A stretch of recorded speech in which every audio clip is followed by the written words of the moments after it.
So it is not a criminal offense to be involved in self determination. So the evidence that they give does not in any way incriminate Nnamdi Kanu. He was not found with arms and ammunition that as a proof that he want to overthrow the government or to destabilize the government. So for me, I'm happy that the trial has begun and let it end soon. All right, let's go over to a virtual guest who we understand is with us, talking about Dr. Eric Thomas, a public affairs analyst and a consultant and obstetrician, and also he's a gynecologist. Great to have you join us on the issues. Thank you very much. I've been trying to link up, but network was just a problem. All right, it's I'm good. happy I'm back now. I just started hearing you now. All right, Thank you. It's good to have you, Dr. Eric, today because we're talking about the Nnamdi Kanu situation. To the federal government and taking a look at it, how does a government that claims to uphold democracy justify using masked witness, secret trials, and prolonged detention to silence a man whose primary weapon has been a microphone and not a rifle? Well, like I've always said, and I will keep saying, in as much as I am not supporting Nnamdi's approach of his freedom fighting,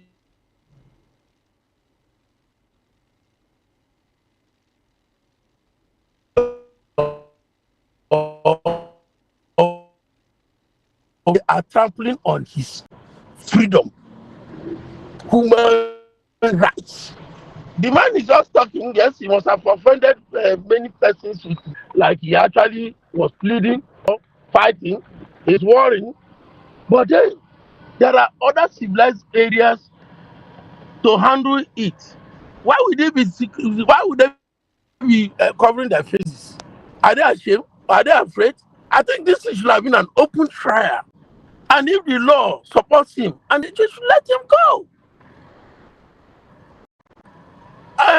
In the first place, claiming that he's a terrorist. From then, we even knew that they don't even know what terrorism is. For him to be said to be a terrorist. Yes, 1 or 2 times he had outbursts to say, kill them, cut them, do this, all those things, which I honestly didn't like. And that is what I said, no, that area he missed it. I've always told you in this platform that Nnamdi Azikiwe, Agri, and majority of them fought for this freedom, fought for independence. They never used such language and all that. They were diplomatic and they got it. But his own he was actually getting a little bit overboard with sentiment and emotions. We allowed them to do it. But then they should do it right. Like I said, this government is not democratic. In fact, it's not democratic. What is democratic about their way of doing things? When in National Assembly we see white and say it's black, black, white. When even the judiciary, from beginning to the end. So it's a very dire situation. It's a sad situation that Nigerians, like I said, talking and talking will not solve the problem. Nigerians should begin to demonstrate strength of resistance. There should be civil resistance, civil disobedience. Yes, let Nigerians go into that. Revolution may be too hard for now, but civil disobedience, we can do it. Nanikali is just, I should say, a scapegoat. It's a scapegoat. But he allowed it. So, but then, that is not enough. It's like, the way they are trying him is like using a sledgehammer to kill mosquito on the wall. No, they should go the normal way. If he's guilty, we will know where he's guilty. If he's not guilty, we'll know where he's not guilty. But trying to squeeze him, all those things are just political. They just want to incarcerate him and then keep him there. Because the man, to me, is not a threat. He's just a nuisance. Yes, I don't mind who feels anyhow. Nandi is not a threat. He's a nuisance. So they should not treat him the way they are treating him. They should not see him and sometimes they should even ignore him. That's my own. All right, let me go to Mr. Danu Skills here with me in the studio. I know a lot of people have been calling for the support of Nnamdi Kanu and so on, that he should be released and so on and so forth. But is Nnamdi Kanu not equally guilty of undermining democratic values by pushing an ethnic nationalist agenda that has at times fueled division and incited hostility across Nigeria? Nnamdi Kanu was and is fighting for self-determination because Nigeria is not working.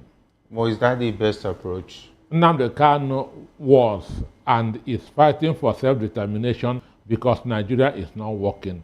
Assuming that Nigeria is working, Nnamdi Kanu wouldn't have done this. Understand me? So he has the courage to the boldness to say that Nigeria should not continue in this direction. Understand? If Nigeria cannot work, let everybody go their own way.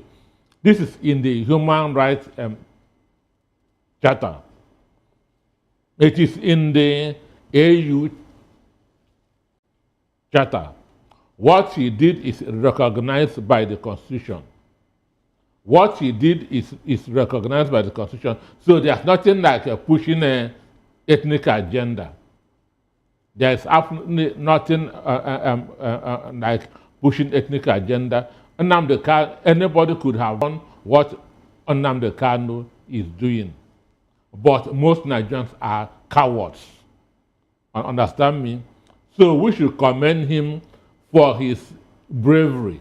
We should commend him for his courage. DSS has atomized what they got from him. We didn't hear that arms and ammunition we are gotten from him, which is even a surprise to me. Because the Nigerian police do plant guns in houses. They do plant guns in people's offices. Understand me? They shoot innocent people, get a pistol on top of the person and say he or she was caught with arms. Understand me? That he was killed in a self-defense. So I'm even surprised that they did not say that bazooka or understand me was found in his possession, because this is the kind of corrupt security agencies or that we have. So the things that they found on him did not in any way constitute terrorism when we define what terrorism is. Understand? Government is presenting their own. There will be a counter decision. So let's see how it ends. All right, let me go back to Dr. Eric. Okay, taking a look at it. Has the federal government's aggressive posture toward Biafra activism actually strengthened separatist sentiment rather than curbing it? Yeah, I would say yes, and I also say no. Okay. Yes, in the sense that we see that some people, the youth, actually saw it as an affront, as a kind of suppression, and that which naturally human beings don't like a situation where you make things difficult for them and they cannot express themselves. If they express themselves, it may just end there. But with all the heavy military presence every meter in the east, you see army, you see police, you see all this and all that. Yes, it can. It could have triggered some sentiments for some people to say, no, that this cannot happen in Nigeria. But looking at it another way, I would say that it helps to create a kind of divide and rule in the southeast. Probably, if federal government did not take the drastic measure they took, I would say it's an overreach. They are calling all those activities terrorism is an overreach. I think that was even what even made it look almost like a terrorist thing, which is they call unknown government. And unfortunately for them, they were split into places. Some of those people who are even carrying guns are not even IPOB boys people. They formed here and there because they lost leadership. Oh, they are now putting on every Monday. You see, sometimes let us come and look at it. I don't like talking about this IPOB and Namdi and all that because I felt that it was just a thing that is not imaginable. That we say your people should not go out. Your people, not the whole Nigeria. Your people should not go out and look for their daily bread. And when you see them begin to harass them, they don't go to school. We saw in the video where they were harassing little children, small children in uniform. Tell me, what sort of freedom fighting is that? But see everybody that you say you are fighting for before they get freedom to a question. The point is that it helps to create divide and rule in the southeast. I mean the method the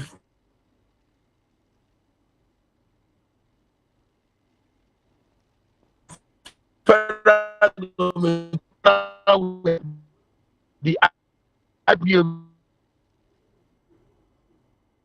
All right, we're sorry about the technical glitch there. Let me go back to Mr. Anosike. Tomorrow, if Biafra is actualized, will you be comfortable having a leader like Nnamdi Kanu, the likes of Simon Ekpa, leading the front as far as the struggles and success is concerned? I don't understand that question. I'm talking about, for instance, tomorrow Biafra is actualized. Nnamdi Kanu is now going to be at the forefront of the leadership. And there's also a Simon Ekpa who has claimed to be part of the struggle. Would you be comfortable with these personalities being in charge, in the forefront of the success of the struggle? Well, everybody cannot be head of state or president at the same time. Yes. When you begin to mention names of those that fought for independence, Tafawa Benawa was not in the forefront. Okay. Understand me? He was not in the forefront. If you go and read the history, his name does not ring more bell than Herbert Makonde, Anthony Enahoro, Obafemi Awolowo, Anthony Enahoro, Nnamdi Azikiwe. Understand me? But at the end of the day, he was given the mantle. So you have to, you cannot begin to talk about how to share. That's a myth that you have not catch already. Is it that there's no roadmap? Before looking for self-determination, is it not better to have a plan on how it's going to look like when you achieve self-determination?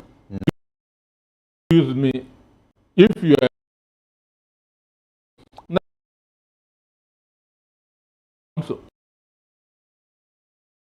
him, whether it's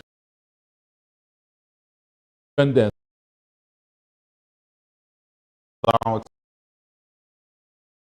so I'm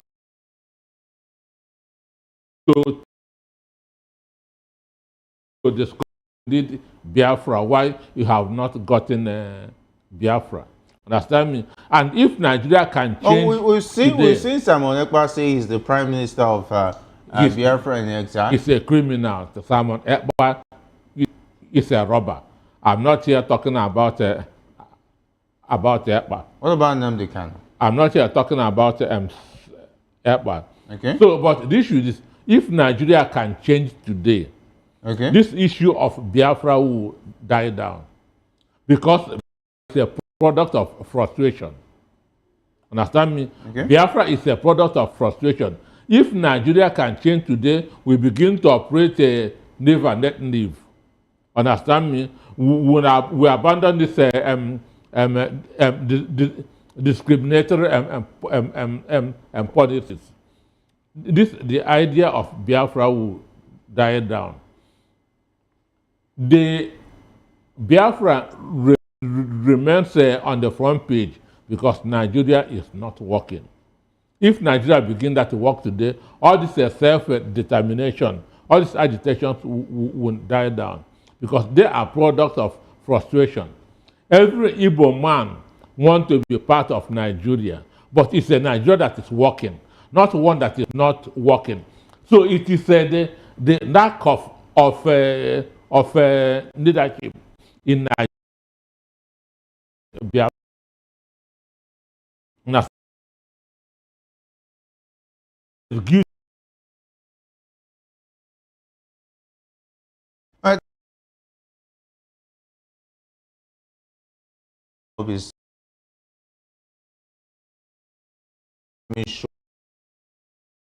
Is this not the same with so-called terrorists in the northern region who definitely some security operatives have openly done videos, I beg your pardon, of where they said they've been stopped from going after these bandits. They even arrest them, they get released, and when some of them have even infiltrated the so-called security apparatus.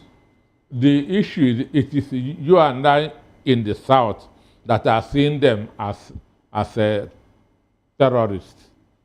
In the north, they are not being seen as terrorists. They are being seen as as miscreants. Understand Is that me? not selective justice? That's why I say that Nigeria is not working. Those people in the north are not being seen as terrorists.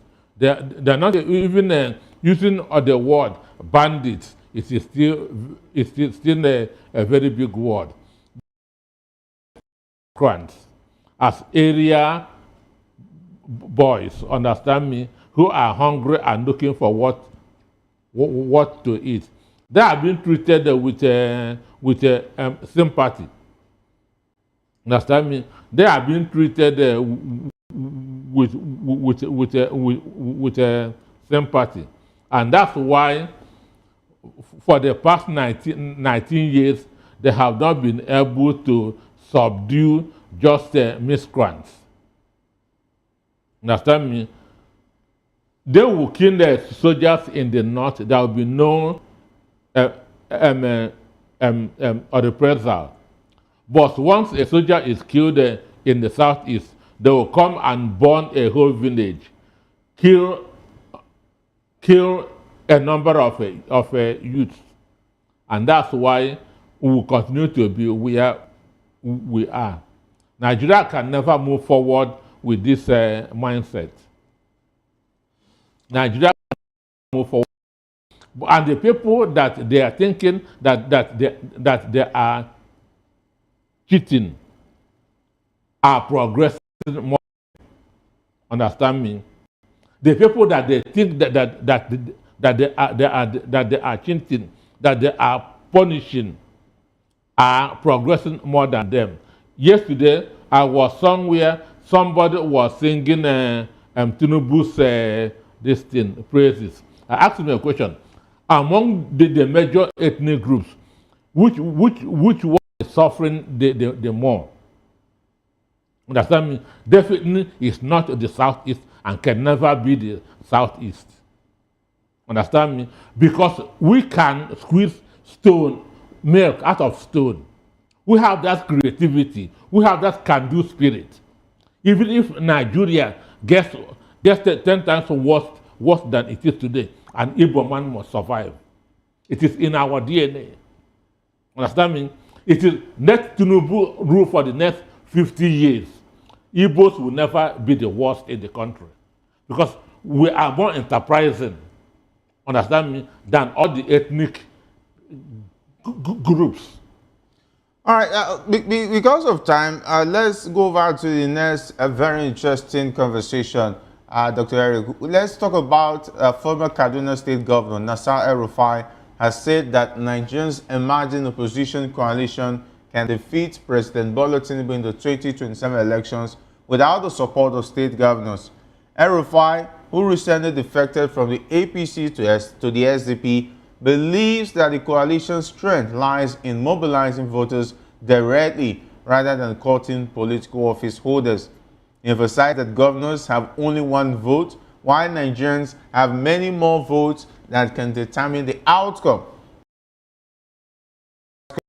Amid speculation about opposition alliances, including a possible merger with the People's Democratic Party, PDP.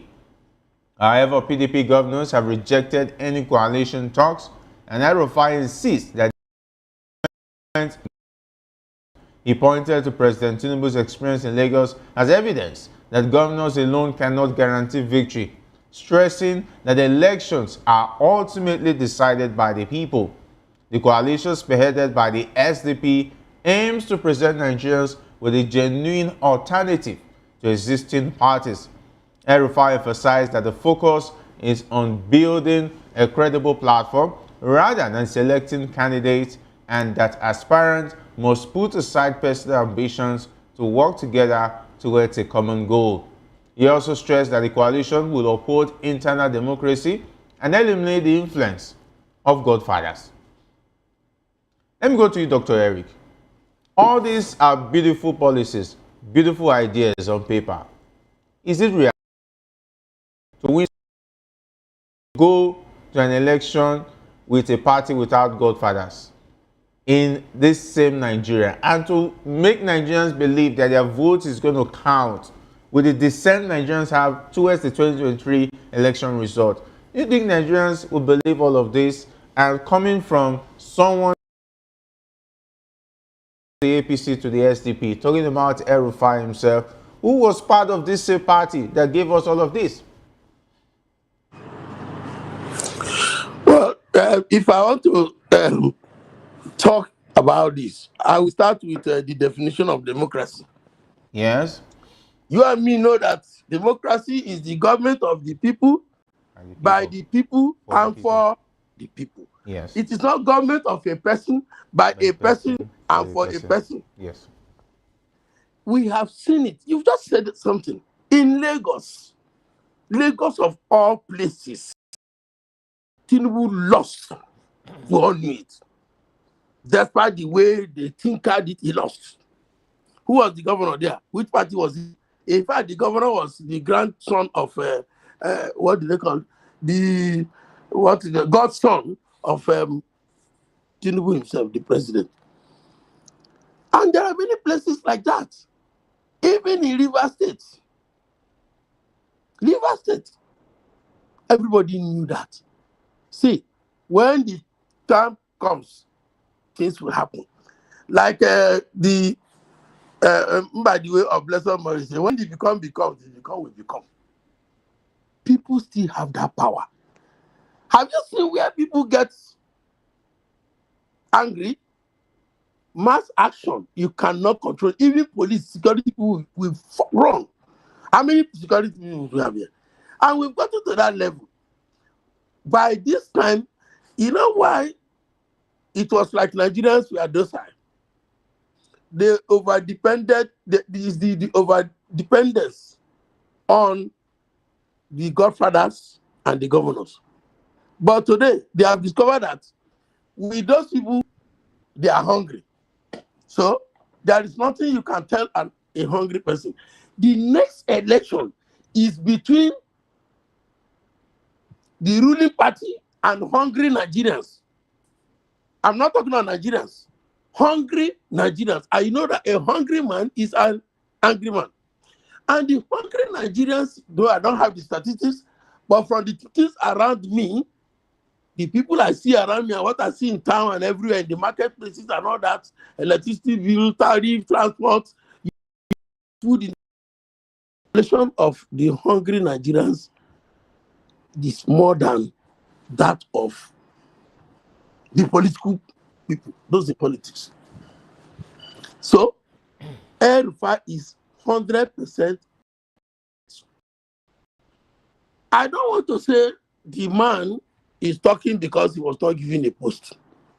Hello, are you with me? Yes, we are with you, loud and clear. Good. That is not given a post. To me now, it does not matter. Anybody that is touched by the spirit of freedom, genuine, should go ahead. I have never liked him during his governorship time, although I liked him when he was a FCT minister. But his governorship time, because he was tending towards some areas that I don't want to mention here now. But now, they always say, what goes around comes around. If you support evil, when you are in a high place, when you come down, the evil will come back to you. I think that's what they're saying. But whatever it is, I can forgive El-Rufai for all this reason. If, as he's carrying on this, and let me tell you, El-Rufai, I don't want to talk much about him because I know so much about him. He is a powerful orator. He has the gift of convincing. And he is the only person that can convince our Muslim brothers in the north for or against anybody. That this President Tinubu became a president, it was this man. Yes, because even the president then didn't want him to be a president. But El-Rufai single-handedly raised dust. He even took the federal government to court, or threatened to take the federal government to court. Particularly that time that talking about changing currency so that this will be difficult for APC. So this man has carefully articulated his ways, and you see how it's coming up now. People are buying it. All that he has said is correct. He is very correct. It is the election is not governor, it's not president, it's not councillor, it's not whatever, senator. All those people were wrong. In fact, let me tell you, I'm not inciting, but I am a situation where the masses will chase all these politicians away. They will chase them out. They're all going to hide. Because the people that are hungry are many. Why President Tinubu got office was the propaganda they were saying in Lagos, that he built Lagos. All of us knew he didn't build Lagos. But now, what will you say he built? Between now and the election time, which is just at the corner, his government cannot achieve anything. They cannot. Because he's even busy now trying to think that he can divide the people and all that. So El-Rufai is very, very correct. Okay. And it will happen. Let me go to Mr. Anosike. It looks like the business is all about going after the governors. And he said this is a tsunami. That's what word that came from the presidency, having the governors. Looking like the governors are the target. Do you agree with El-Rufai? Well, for me, I am from Abia State. Okay. But the governor of Abia has no my vote. Okay. He has no control over the votes of my family. Okay. Understand me? He can never tell me where to vote. So it's with the other families. Understand me? Is the election going to be free and fair? Because, for instance, if the governor controls the apparatus that's only allow the election to be free and fair, how do you guarantee that your vote will count? We are talking of the governors, the influence of the governor. That is one state. We have 36 to consider. That's as it is in my own. So it is, governor cannot. Are you referring? Cannot decide for you who to vote for. Definitely. Unless, or you are the coward. Definitely, what he has cannot decide who I will vote for. Done for you? At least I'm in Lagos. I'm not saying. But what has he done for you? The same thing as somebody from Taraba, somebody from Adamawa, somebody from Sokoto, somebody from Anambra, somebody from Bayelsa. That governors are in control. It's just it's a propaganda. The governors are not controlling anybody. They're only controlling their own families. But we've seen godfathers and governors change the tide and influence elections that go in the way of the president. We were talking about the voting. Yes. So an instance that the governor of Abia State joins APC tomorrow does not mean that Anosike family is going to vote for Tinubu because the governor is in APC. The answer Okay. is no. Okay. Understand me? So that's why I say that I'm in support of El-Rufai because it is not going to be a battle of the governors. It's going to be the battle of frustrated Nigerians and their oppressors. Understand me? It's going to be the battle of frustrated Nigerians who make up over 90% of the population. Eh? And their oppressors, which include those governors. Understand me? So they say people united can never be defeated. So if Nigerians want to take back, understand me, right? But it now depends on if the willingness on the part of the masses are there. Understand me? It depends on the willingness of the people to take back their vote, to say, we will not continue on this direction. So what I'm trying to the government of themselves. My own governor cannot decide for me where or who to vote. And that's how it is in other families.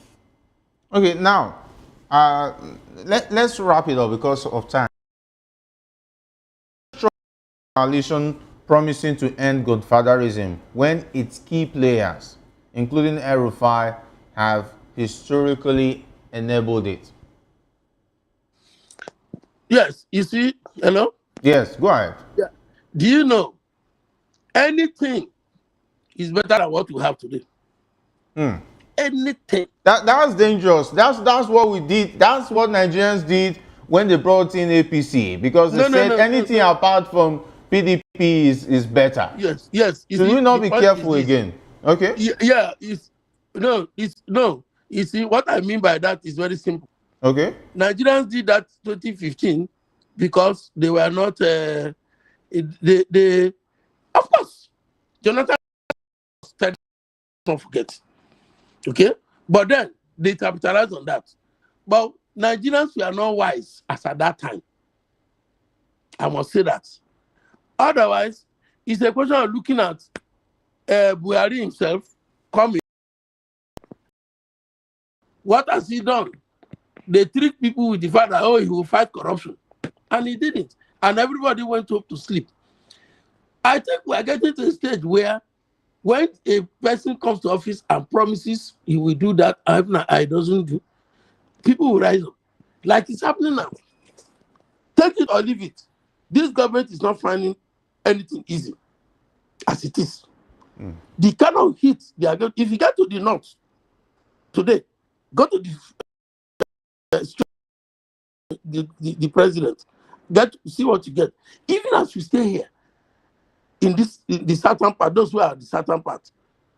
Are you talking about Lagos? Just about 3 days ago, some group of people came and started singing, protesting on the streets.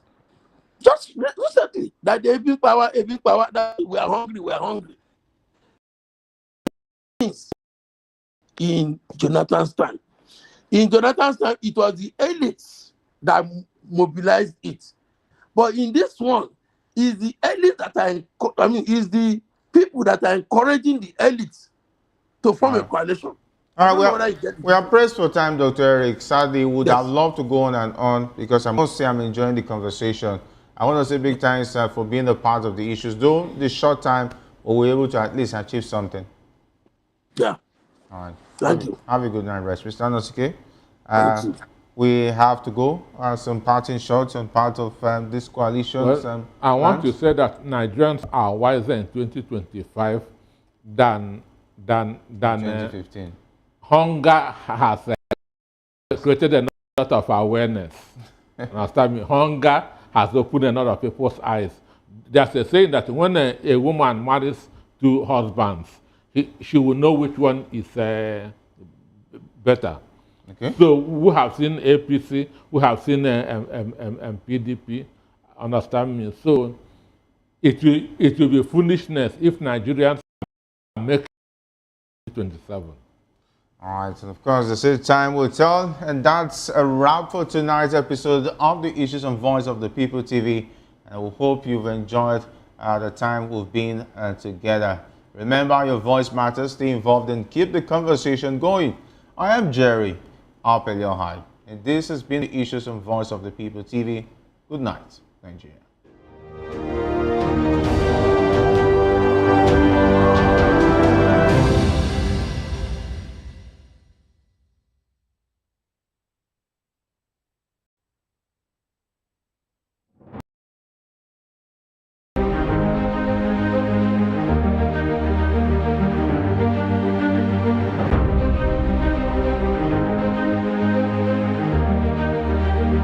From the views on the street, we go to